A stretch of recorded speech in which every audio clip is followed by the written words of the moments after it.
ابن عربی کا نام آج کل زبان زد عام ہے۔ سوشل میڈیا پر ابن عربی کے اقوال زرعی کثیر تعداد میں شیئر ہو رہے ہیں اور اس کی سب سے بڑی وجہ ہے ارطغرل۔ عثمانی تاریخ پر بننے والے ترکش ڈرامے ارطغرل کے PTV پر نشر ہونے کے بعد اس کے کرداروں کے بارے میں جاننے کے لیے لوگ بے تاب ہیں۔ آج کی اس ویڈیو میں ہم آپ کو بتائیں گے ابن عربی کے بارے میں۔ ابن عربی واقعی ارطغرل کے روحانی استاد تھے یا تاریخ کچھ اور کہتی ہے؟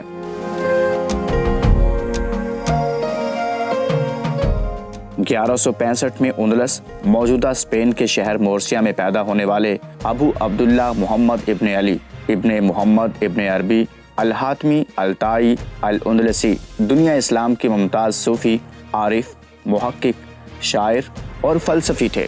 ابن عربی ایک معزز عرب خاندان میں پیدا ہوئے جو کہ حاتم طائی کے بھائی کی نسل میں سے تھا۔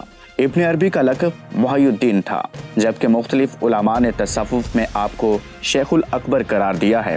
ابن عربی کے بارے میں یہ خیال کیا جاتا ہے کہ تصوف میں وحدت الوجود کا تصور سب سے پہلے انہوں نے ہی پیش کیا۔ ابن عربی 500 سے زائد کتابوں کے مصنف ہیں، جن میں فصوص الحکم اور الفتوحات المکیہ بہت مشہور ہیں۔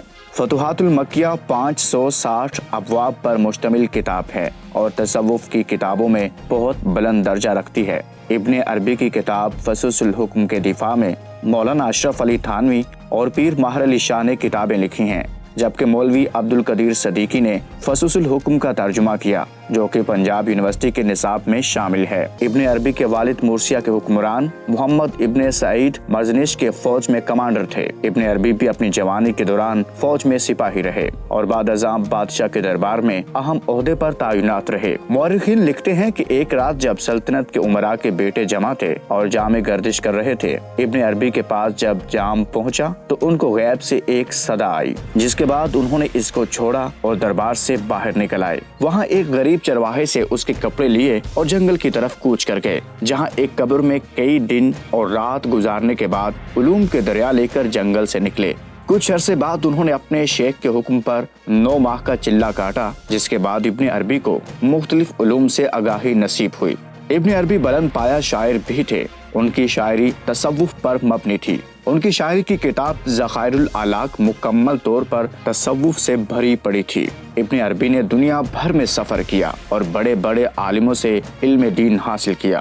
تیونس میں ان کی ملاقات ابو محمد عبدالعزیز بن ابو بکر القریشی المہدوی کے ساتھ ہوئی۔ یہیں پر انہوں نے اپنی کتاب روح القدس لکھی۔ ابن عربی نے یہاں سے فارس اور پھر مکہ کا سفر کیا۔ مکہ میں ابن عربی کا پہلا قیام 2 برس کا تھا، جس کے دوران میں وہاں کے علمی اور مذہبی حلقوں میں آپ کی وجہ سے ایک غیر معمولی ہلچل پیدا ہوئی۔ آپ کی تصنیفی سرگرمیوں کا اندازہ اس بات سے کیا جا سکتا ہے کہ آپ نے اس دوران میں اپنی کتاب روح القدس کے مسودے کو مکمل کرنے کے ساتھ ساتھ 3 دوسری کتب تحریر کی۔ سب سے بڑی بات یہ تھی کہ آپ نے فتوحات مکیہ پر کام شروع کیا۔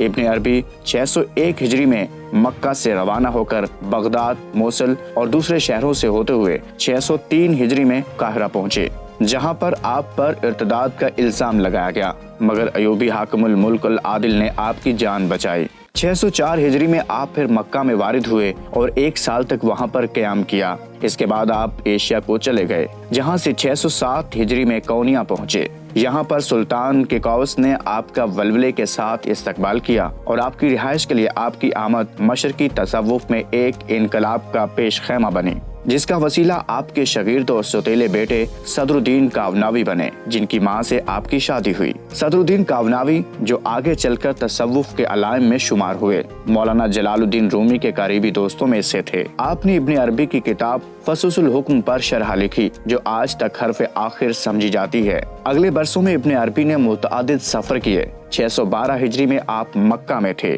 آپ کے حلب کے امیر الملک الظاہر کے ساتھ دوستانہ تعلقات تھے۔ ترک ڈرامہ سیریل ارطغرل میں بھی دکھایا گیا ہے کہ ارطغرل کی حلب کے راستے میں ابن عربی سے ملاقات ہوتی ہے، جس کے بعد وہ ان کو اپنا مرشد بنا لیتا ہے۔ ابن عربی اس کی ہر مشکل وقت میں مدد کرتے رہے۔ ابن عربی نے ارطغرل کو بشارت دی کہ اس کے خاندان میں ایسی حکومت قائم ہوگی جو دنیا پر حکومت کرے گی۔ ابن عربی کی وجہ سے متعدد عیسائی مشرف با اسلام ہوئے۔ ابن عربی کے بعد ان کے بیٹے صدر الدین کاوناوی بھی کونیا میں رہے اور ارطغرل کی روحانی طور پر مدد کرتے رہے۔ کوناوی کا ذکر ارطغرل کے سیزن 5 میں ہوا ہے۔